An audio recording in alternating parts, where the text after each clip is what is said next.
गया, न वृंदावन गया, न हरिद्वार गया, न काशी गया, न इसने गंगा जल पान किया, इसने जीवन में कोई पुण्य नहीं किया, फिर इसका मोक्ष कैसे हो गया? भगवान चाहते तो तब उत्तर देते, लेकिन भगवान ने उत्तर नहीं दिया। भगवान ने श्री जी की ओर देखा, श्री जी ने अपने हाथ की वीणा रख दी और लक्ष्मी जी तब कहने लगी इस क्षेत्र की महिमा। हे यमराज, हे ब्रह्मा जी, आप जिस स्थान में गए थे वह कोई सामान्य स्थान नहीं है, वह श्री पुरुषोत्तम क्षेत्र है। यह ऐसा पवित्र क्षेत्र है जिसका त्याग मैं कभी नहीं करती, और मेरे प्राणनाथ भगवान नारायण भी इस क्षेत्र का कभी त्याग नहीं करते।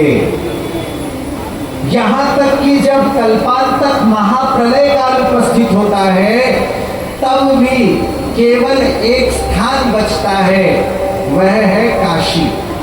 काशी को भगवान शंकर अपने त्रिशूल पर उठा लेते हैं और प्रलय से बचा लेते हैं, तो काशी कभी प्रलय में नष्ट नहीं होती।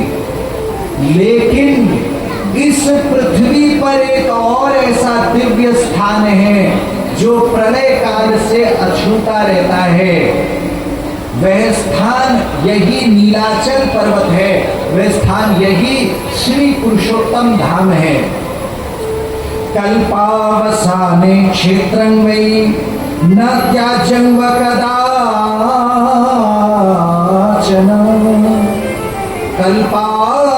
कल्पावसाने प्यायां वै ध्रियेते परमेष्ठिना। कल्प के अंत काल में भी परमेष्ठी श्री नारायण इसको बचाए रहते हैं। तब यमराज कहते हैं ठीक है, आप इसको, इस क्षेत्र को कभी छोड़ते नहीं है, हम समझ गए, लेकिन कोई कर्म करता है तो उसका फल तो भोगना पड़ता है या नहीं? लक्ष्मी जी ने कहा नहीं नहीं यमराज, ये बात तुमको शायद पता नहीं है, मैं बता देती हूं।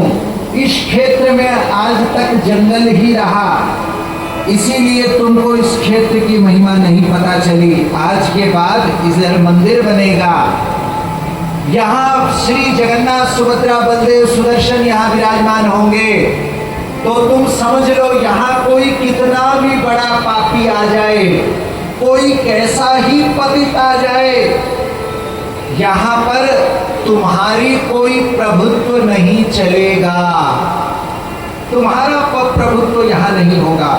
तुम सारे संसार के दंडदाता हो, ठीक है, लेकिन श्री क्षेत्र में, पुरुषोत्तम धाम में तुम्हारा दंड नहीं चलेगा। बोले मैया, यहाँ कोई बड़ा से बड़ा पापी आके मर जाए तो बोले उसको भी मोक्ष मिलता है, तो कोई पतित मर जाए उसको मोक्ष मिलेगा, कोई कुत्ता मर जाए, चींटी मर जाए, इस क्षेत्र में कोई चिड़िया मर जाए, कौवा मर जाए, तो भी उसको साक्षात मोक्ष की प्राप्ति होती है, इसमें संदेह नहीं है। यहाँ के केवल नाथ श्री जगन्नाथ हैं, न यहाँ पे इंद्र का कोई वर्चस्व है। 10 दिक्पाल होते हैं, जब आप पूजन कराने बैठते हैं तो 10 दिक्पालों की भी आहुति दी जाती है, उनका पूजन किया जाता है। ये कौन है? पूर्व में इंद्र, फिर अग्नेय कोण में अग्नि, दक्षिण में यमराज, फिर नैऋत्य कोण में निरति यानी मृत्यु के देवता, पश्चिम में वरुण, वायव्य कोण में वायु देवता, उत्तर दिशा के प्रभु हैं श्री कुबेर, ईशान्य के ईशान शंकर, ऊर्ध्व देश के ब्रह्मा जी और पाताल के अनंत नारायण, अनंत नाग। इन 10 दिक्पालों की भी कोई महिमा श्री क्षेत्र में नहीं है। ये तो हाथ जोड़ करके श्री क्षेत्र वासियों को प्रणाम करते हैं। तो यमराज ने विचार किया ठीक है भैया, तो इस क्षेत्र में उस कौवे को भी केवल एक जल की बूंद से मोक्ष मिल गया। बोला हाँ, ये जल कौन सा था? तो लक्ष्मी देवी कहती है ये जल है श्री रोहिणी कुंड का। ये रोहिणी कुंड में कारण जल है। कारण जल कौन सा होता है? प्रलय से पहले जो जल था वो ये वाला पानी नहीं, वो प्रलय के पहले का जल है, कारण जल उसको कहा जाता है। उसी जल में भगवान नारायण क्षीर सागर जिसे कहते हैं उसमें शयन करते हैं। तो रोहिणी कुंड में वही कारण जल विराजमान है। उसी कारण जल के एक बूंद से कौवे को मुक्ति मिल गई। यमराज प्रणाम करते हैं भगवती लक्ष्मी को, ब्रह्मा जी धन्य धन्य हो जाते हैं। अब आप बताइए, ये रोहिणी कुंड आज है? हाँ है, लेकिन उस स्थिति में नहीं है जैसा यहाँ वर्णित है। तो अब रोहिणी कुंड कहाँ है?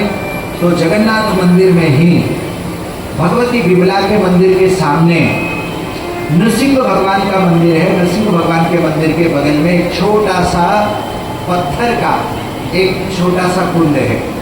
उसके अंदर आप देखेंगे तो एक कौवा है और कौवा के शंख चक्र गदा पद्म 4 भुजाएं हैं। ये काक मुक्ति क्षेत्र है, यही वह रोहिणी कुंड पहले था। अब कहाँ गया? अब कलिकाल के हम जैसे पापी, हम लोग जीवन भर भगवान का भजन न करके केवल धन उपार्जन करते हैं और रुपया के बल पर हम जगन्नाथपुरी चले जाते हैं।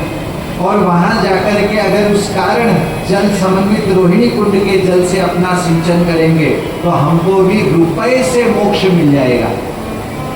मान लीजिए आज रोहिणी कुंड होता तो लोग उसके जल का भी व्यापार करते, हो ना हो कलिकाल के प्रभाव से। और भगवान हर वस्तु के व्यापार को सह सकते हैं, लेकिन भगवान के नाम का व्यापार, भगवान की कथा का व्यापार और भगवान की मुक्ति का व्यापार, ये भगवान को कभी भी अभीष्ट नहीं है। प्रभु मोक्ष का व्यापार नहीं करना देना चाहते।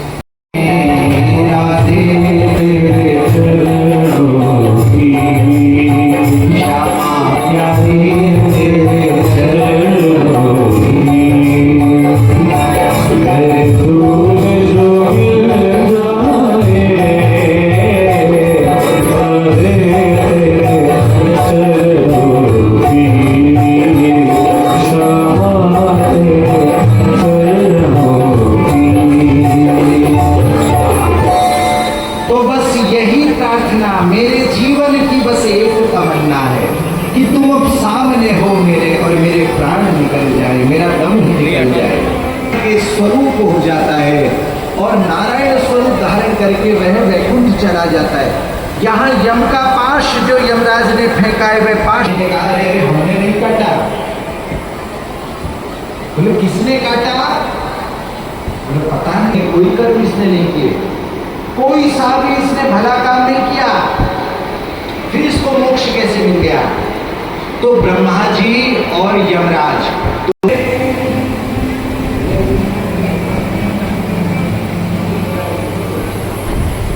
तो यमराज देख रहे हैं कि वे भगवान के निकट ही बैठे।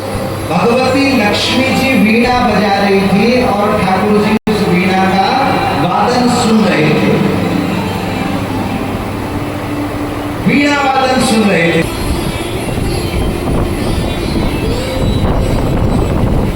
यमराज और ब्रह्मा जी दोनों भगवान से प्रार्थना करते हैं।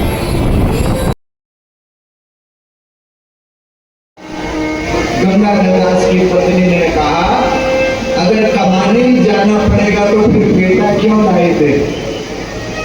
बेटा क्यों लाए थे? बोले सुनो, तुम चाहे कुछ करो ना करो, मैं तो जाऊंगा। तुमको क्या पता कमाने में भी कितनी मेहनत होती है। 5 गांव घूमता हूं तो 2 वक्त का निवारण मिलता है। तुम तो यहाँ बैठी रहती हो, तुमको क्या पता। बड़े मर्म की बात है, अब ध्यान से सुनना, कथा का अंत हो रहा है। इसी समय गंगाधर दास अपने मन में विचार कर लेते कि कल से जाना ही है, जब तक सांस है तब तक कमाना ही है। ज्यादातर कहते कुछ ये करने कुछ वो। मैं कहता हूं काहे को, ये जिंदगी थोड़ी मिली है बैल की तरह जीवन भर कमाते रहो। नहीं नहीं, जीवन इसलिए नहीं मिला है। आप सब कुछ अपने बच्चों के लिए क्यों खर्च करते हैं? चाणक्य ने कहा है अपनी कमाई का एक अंश अपनी पत्नी से भी छुपा के रखना चाहिए अपने बुढ़ापे के लिए। तो पत्नी से क्यों छुपाओ? पत्नी को अगर बताओगे तो वो कहीं ना कहीं कल बल कौशल से बेटा बेटी पर खर्च करवा ही देगी। बोलो राधे राधे। इसलिए पत्नी से भी छुपा करके थोड़ा अंश धन का अलग रखना चाहिए, जिससे बुढ़ापे में भजन करके बिताओ जीवन। हाँ, अपनी कमाई का कुछ अंश रख लो। वृंदावन में किराए में जिसमें रह सको, जगन्नाथपुरी में किराए का कमरा, बस एक ही कमरा हो और उसमें भोजन के लिए व्यवस्था आती रहे। जब तक बीमार न पड़ो तब तक धाम में रहो। और हम तो कहते हैं जो धाम में रहेगा, जो जगन्नाथपुरी में रहेगा, वृंदावन में रहेगा, दिन रात भजन करेगा, भगवान का नाम जप करेगा, वो बीमार भी नहीं पड़ेगा। तुम यहाँ घर में पड़े रहते हो, टेंशन लेते हो। बेटा हाय बहू ने बात नहीं माना, हाय बेटे ये बेकार की कूड़ा माथे में भरते हो, इसलिए जल्दी बीमार पड़ते हो। नियमित जीवन हो, जैसे महाराज जी है ना, एक समय भोजन करते हैं, बहुत बढ़िया नहीं। हमने देखा वृंदावन में ऐसे ऐसे संत हैं, आधी रोटी, दोपहर को एक रोटी, रात को आधी रोटी लेते हैं। बस आज 95 साल के स्वस्थ हैं, सीधे चल रहे, एकादशी निर्जल करते हैं। ऐसे संत आज भी मौजूद है। हाँ, योग है तो संयोग है प्रभु से, और भोग है तो रोग है, ये समझ लो। जीवन में संयम है, योग है तो प्रभु से संयोग मिलेगा। और अगर भोग विलास में पड़े हो तो रोग को ही बुला रहे हो। देखते हैं वहां जगन्नाथ जी नहीं, नजर घुमा के देखते हैं तो पूरे घर में कुछ रखा हुआ है मिट्टी की हांडियों में। तब तक कमाना है, तुमने कहा, तुमने बेटा तो माना जगन्नाथ जी को, लेकिन जगन्नाथ जी पर पूरा भरोसा नहीं कर पाए।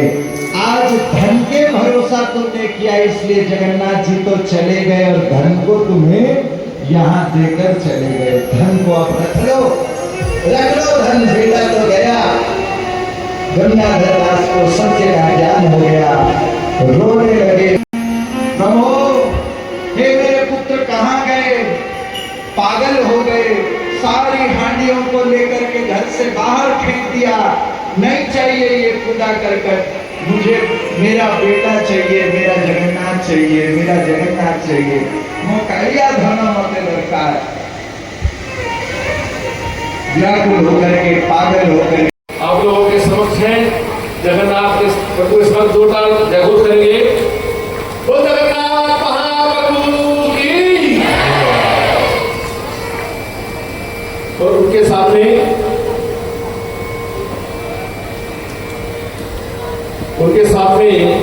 श्री धर्ममूर्ति स्वामी जी, जो दिल्ली और पूरे एनसीआर क्षेत्र के सत्संग प्रमुख है, वो भी हमारे मध्य उपस्थित है। एक जोरदार ताली के साथ अभिनंदन करें।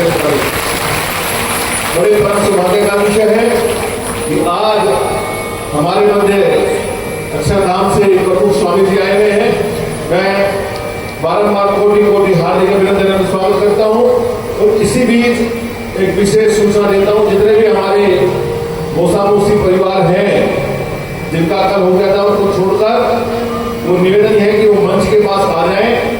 आज महाराज जी अपने हाथ से उनको अभिनंदन करेंगे, उनका आशीर्वाद देंगे। तो ज्यादा समय नहीं मिलेगा, क्योंकि बड़ी सुंदर सरस रसमयी कथा का आनंद आप लोग ले रहे हैं। उस रसमयी कथा के अंदर एक कथा याद आ रही है, वर्तमान की छोटी सी कथा, कि संतों की सेवा, संतों के दर्शन से क्या लाभ होता है। वर्तमान में एक कथा है, पटना वाले सेठ जी की कथा। तो हृदय स्पर्शी कथा है। तो क्या कथा है कि सेठ जी थे, जो कि जगन्नाथ जी में बड़ा उनका अनुराग था। प्राचीन परंपरा में श्री जगन्नाथ जी के प्रति सारे ही संतों का, सारे ही महापुरुषों का असीम अनुराग देखा गया। आप किसी संप्रदाय के, वैष्णव संप्रदाय के आए, अब थोड़ा बाहर भी जगन्नाथ जी की कथा सुनाने का का जब सौभाग्य मिला तो महाराज जी का कृपा आशीर्वाद, उनका प्रेम ही हमको बांध करके खींच करके आपके पास ले आया। बाकी आप सब ने खूब बड़ी संख्या में कथा में योगदान दिया फ्रॉम द डे वन। पहले दिन से ही आप लोग इतनी मात्रा में, इतनी श्रद्धा में आकर के कि यहाँ मंच तो मंच, बाहर भी चेहरे भर गई हैं। तो आप लोग श्रद्धा पूर्वक कथा सुन रहे हैं। मैंने भी सुना कि पहले भी इधर आसपास कथाएं होती रही हैं, लेकिन जैसा प्रेम आप सबने हमको दिया ऐसा अन्यत्र शायद किसी को मिला हो या न मिला हो, लेकिन हमने सुना कि नहीं मिला। तो इसलिए हम आपके चिर ऋणी हैं, हम आपको पुनः प्रणाम करते हैं। ऐसे ही आप मन लगा करके भगवान की कथा सुनते रहें, नाम का जप करें और जितना बन पाए प्रभु की याद करें, क्योंकि गुरुदेव की वाणी है, याद है तो आबाद है, भूल गए बर्बाद है। ठीक है ना? जय जय श्री राधे। अब आगे का कार्य महाराज जी